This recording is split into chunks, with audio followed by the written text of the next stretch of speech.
창세기 31장은 야곱의 인생에 있어서 아주 큰 획기적인 전환점이 있는 순간입니다. 야곱에게는 전환점이 있었던 순간이 몇 차례 있었죠. 근데 지금 나중에 이 애굽으로 돌아가는 그때도 한번 인생의 큰 전환기를 맞이하고 노년에 또 우리가 잘 아는 대로 에서를 속이고 나서 아버지와 집을 떠나서 바단 아람으로 도망가야 하는 그런 처지가 놓였을 때 야곱은 큰 인생의 전환기를 맞이합니다. 그때 도망가는 중에 베델에서 하나님을 만나죠. 그리고 지금 이 순간에 다시 한번 20년간 라반의 집에서 충성된 삶을 살았다고 생각했지만 그러나 그곳에서 다시 한번 인생의 전환점을 맞이하게 됩니다. 일종의 자기의 피신지였던 라반의 집이 결국에는 자기를 성장시키고 세운 곳이기도 하지만 또 그곳에 더 이상 있어서는 안 될 그런 장소로 변화되고 있는 순간입니다. 라반의 아들들은 이 야곱을 오해하죠. 아버지의 재산을 훔쳤다 이렇게 얘기를 합니다. 나머지 뒤쪽 설명이 없거나 혹은 우리가 지금까지 살아왔던 야곱의 인생에 대한 글을 읽지 못했다면 지금 이 아들들이 말하는 것을 영락없이 믿고 따르게 될 것입니다. 통으로 야곱의 인생을 돌아보면 우리는 압니다. 이 아들들이 하는 말이 자기들의 감정에 섞인 말이고 더 이상 사실이 아니라는 걸 알죠. 야곱은 라반의 재산을 훔친 게 아닙니다. 놀랍게도 그 과정에 하나님이 개입을 하신 거죠. 자신의 약속한 품값을 삭슬 나름대로 지혜 있게 잘 준비한 것인데 이 사실이 라반에게 알려지면서 라반이 그런 생각을 해요. 이 모든 걸 다 알고 있는 사람이 라반 아닙니까? 그런데 라반은 아들들을 설득하기보다는 아들들과 똑같은 모습으로 야곱을 대합니다. 안색이 변하고 그리고 아마도 야곱을 내칠 준비를 했던 것 같습니다. 눈치 빠른 야곱이 이 사실을 모를 리가 없죠. 모든 상황을 잘 파악하고 있었는데 마침 그때 그 순간에 하나님이 야곱의 꿈에 나타나셔서 야곱에게 말씀합니다. 이제 네가 여기 더 이상 있지 말고 떠나서 다시 내 땅, 네 아버지의 땅으로 돌아가라. 이렇게 나타나신 겁니다. 이런 과정을 보면서 이제 자기의 아내죠 레아와 라헬을 불러서 자초지종을 설명하고 이제 이 모든 과정을 정리하기에 이른 것입니다. 그렇지만 우리가 여기에 이 전환점을 맞이하고 있는 야곱의 인생을 한번 가만히 들여다보면 그렇습니다. 자기의 실수였든 또 환경의 변화였든 야곱의 인생 속에 찾아온 이 전환점의 계기가 있죠. 대개 이 전환점이라고 하는 게 자기가 만들어서 어떤 순간을 대비하고 또 인생이 바뀌기보다는 갑작스런 상황에 인생의 또 다른 인생을 살아가게 되는 상황이 훨씬 더 많이 있습니다. 야곱도 그런 상황에 속한 것이고 치밀하게 계획해서도 대전환이 오지만 야곱의 인생을 가만히 들여다보면 그를 둘러싼 환경과 상황이 또 그로 하여금 삶의 환경을 전환하지 않으면 안 되는 그런 상황을 맞이하게 하는 것입니다. 그런데 야곱의 인생이 바뀌는 이 상황에 우리가 한 가지 주목해야 할 눈에 띄는 상황이 있습니다. 그때 바로 이 전환기에 하나님이 나타나셔서 그에게 말씀하신다는 겁니다.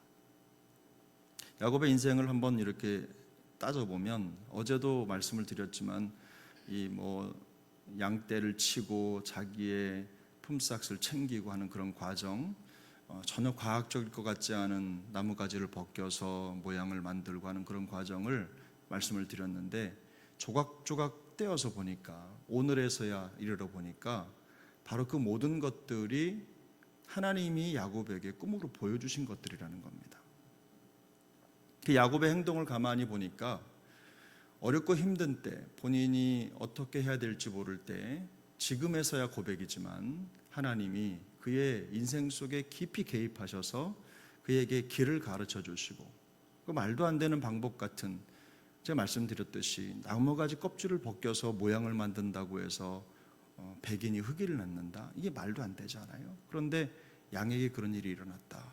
근데 오늘 10절에 보니까 그 모든 것들을 하나님이 꿈에서 그에게 보여주셔서 결국 하나님께 대한 그 믿음으로 이런 행동을 했다는 것을 우리가 알 수 있습니다. 결국에 야곱이 지금 고백하는 것은 무엇입니까? 하나님께서 그와 함께 계신다. 그의 인생의 모든 여정을 한 번도 떠난 적이 없고, 지나보니 내가 이렇게 어려웠던 것 같은데 여기까지 나를 이끌어 오신 분이 하나님이셨다. 하나님이 나와 함께 계셨다라는 위대한 고백을 하고 있는 것이죠. 바로 이 사실이 그에게 있던 모든 불의함이라든지 불편함을 견딜 수 있었던 단 한 가지 이유였습니다. 여러분 5절을 한번 보시죠. 5절. 우리 5절을 같이 읽겠습니다. 그들에게 이르되 내가 그대들의 아버지의 안색을 본즉 내게 대하여 전과 같지 아니하도다. 그러할지라도 내 아버지의 하나님은 나와 함께 계셨느니라. 그리 아니하실지라도라는 말을 알고 계시죠? 우리 찬양에도 있고. 자, 상황이 나를 받아주지 않고 또 주변에서 둘러보면 나를 모해하고 치려고 하는 사람들이 훨씬 더 많은 그런 상황에서 야곱은 하늘을 올려다 봤을 때 하나님이 마치 나를 내려다보고 계신 것 같은 그런 이상한 기운을 느낀 겁니다. 그래서 이렇게 고백하는 거죠. 이런 모든 상황이 나에 대해서 적대적이어도 내가 견딜 수 있는 힘은 하나님이 나와 함께 계시다. 이 사실을 내가 알았기 때문이다. 이 얘기를 아내들에게 고백하고 있는 것입니다. 무슨 말입니까? 그가 당하고 있는 환난과 불의를 하나님이 막아주고 계시다는 거예요. 내가 감정적으로 느끼거나 깨닫지 못할 뿐인 거지 하나님은 내 보호자가 되시고 내 성벽이 되어주셨다는 것입니다. 감정이나 느낌이나 상관없이 하나님이 우리의 보호자가 되시고 우리를 지금도 신실하게 이끌어가고 계신다. 그래서 야곱은 이런 상황 속에서 울면서 고통하지 않고 오히려 하나님에 대한 믿음을 더 선명하게 고백하게 되는 것입니다. 아버지의 하나님은 나와 함께 계셨다. 이것은 부족한 야곱이었지만 그의 입술에서 터져나온 하나님께 대한 신앙 고백입니다. 이 신앙 고백이 그를 지키고 있었던 거죠. 두려웠을 것입니다. 세상에 자기 혼자 선 것 같은 상황이 왜 아니었겠습니까? 그런데 야곱이 이 상황 속에서 하나님이 함께 계셨다. 우리 아버지의 하나님이 함께 계셨다. 어디로 가야 할지 모를 때 하나님이 나타나셔서 돌아가라 말씀하시고 또 지금 이곳에서 함께 계셨다라는 것을 선명하게 보여주신 거죠. 심지어는 이렇게까지 고백합니다. 하나님이 라반의 것을 빼앗아서 나에게 주셨다. 하나님이 모든 상황 속에서 자기를 보호하고 막아주고 이끌어가고 계시다는 것을 확신한 것입니다. 시편 46편 7절은 이렇게 고백합니다. 만군의 여호와께서 우리와 함께 계시니 야곱의 하나님은 우리의 피난처시로다. 이것이 야곱이 두려움과 위협의 환경을 이겨낼 수 있었던 비결이었습니다. 때로는 충성스러운 삶을 살아도 고난이 옵니다. 열심을 다해 최선을 다해 힘을 쏟아도 인정받지 못하고 상황이 생기면 이렇게 쫓아낼 상황이 되는 라반과 같은 안색이 변하는 그런 일들이 우리 주변에 있을 수 있죠. 왜 없겠습니까?